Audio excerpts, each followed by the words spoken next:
Welcome to Fridays on the Pagan Perspective. I'm your substitute host, Yucca, and I want to first start off by saying that I recognize the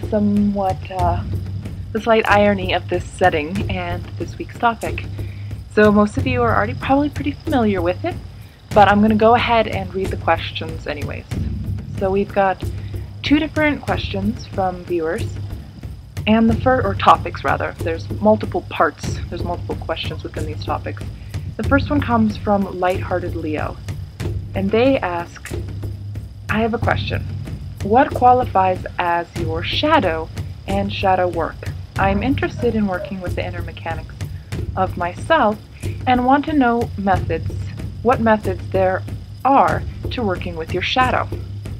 Now, the second question comes from Witches for the Win, or topic, and they ask, what are your views on perhaps the darker side of witchcraft? Not necessarily evil, but the more intense practice. For example, what do you think of Christian Day and his book, Witch's Book of the Dead, or Liane Marama, I think I'm saying that right, who are the dark goddesses such as Hecate, and are they evil or just represented as a force of change and shadow? So starting with the first question, what is shadow and shadow work? So you're going to find a lot of different definitions on this, but in general, a lot of these are going to have in common is the idea of those emotions that we don't always consider positive or desirable, those that are a little bit more difficult to deal with in terms of things like anger, jealousy, fear. Some of those are shortcomings, things that we really aren't proud of, and things that we have throughout our lives repressed. And so shadow work is really starting to work with those things and to bring those back into ourselves in a balanced way, in a way that completes us somewhat. And I think that the general idea, at least from a Jungian perspective, is that the more that you don't acknowledge that part of yourself, the more that you repress it, the more influence it's actually going to have in your life, because it's something that you're not dealing with and you have much less influence or say on a conscious level of what goes on. So bringing some of those things back into your consciousness. So it's going to be very different for every individual. What's going to work for you, what's not going to work for you. So I'm going to just give a few suggestions on things that you can start to do. And the biggest one, I think the most important, and if it's the one thing that you take away from this video, is to practice, learn to, and specifically to practice being present with yourself.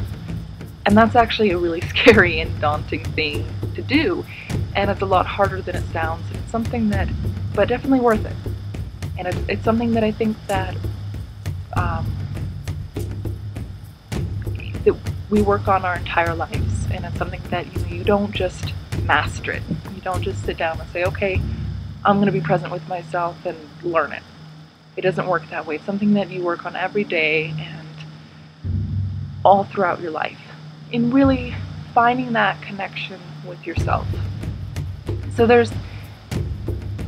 from there, there's a lot of different ways that you can do that. And if you are the type of person who likes to think things out in words or maybe in drawings, keeping a journal may be very helpful with that.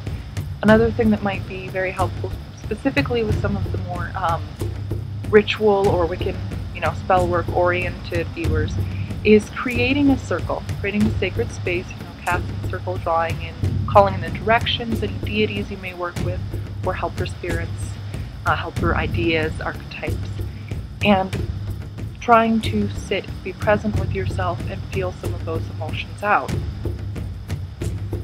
And just create that space to go to and to do that. Another thing that you may want to do, if you have a family member, a loved one, maybe significant other, that you can talk to about this, and that they may be able to help you with a certain amount, but just be present with you as you feel through some of these things. And I think that the feeling through, the cat on the neighbor's piano, you feel through and For some folks, such as myself, it may really help to try and understand from an intellectual point. For me, I need to understand to understand. And so being able to talk that through with someone may really help you. And you may want to choose, if you have somebody to work with, invite them, if they're willing, and in a respectful way, to invite them into a ritual situation with you. Also, and this one might seem a little strange, but I think that there's incredible potential with it, is to actually speak to a counselor or a therapist and try and work through some of these things with them, because that in fact is actually, most of them, what their job is.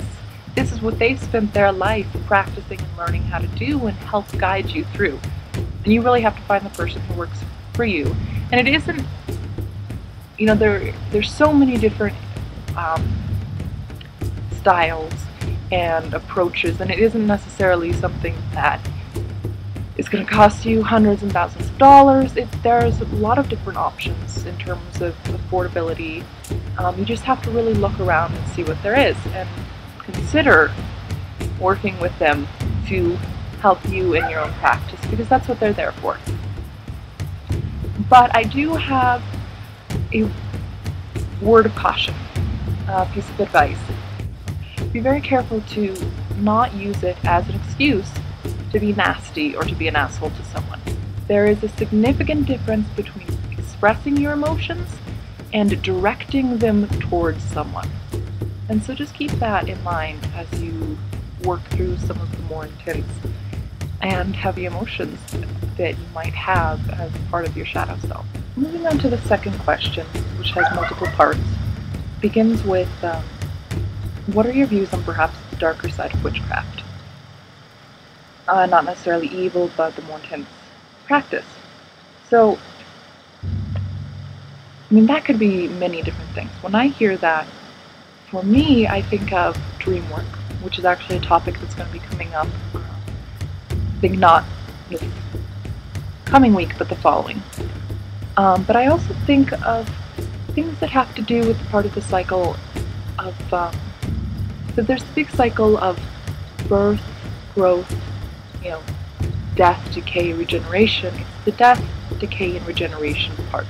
Those things where you are working through or working with some of the forces of decay, some of those forces of letting things go, the darker, the more quiet, but certainly not evil. I think the side which is not the creation, it's the breaking down, which actually in itself is creation, because you cannot create without changing or destroying something else, and destroying something and breaking it down is actually creating. So it's that beautiful continuation and cycle there.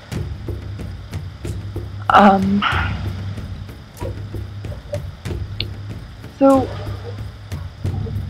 moving on, what do you think of Christian Day and Leanne Marma? I've actually not heard of these authors, and I have not read this book, so I don't really have much to comment on that.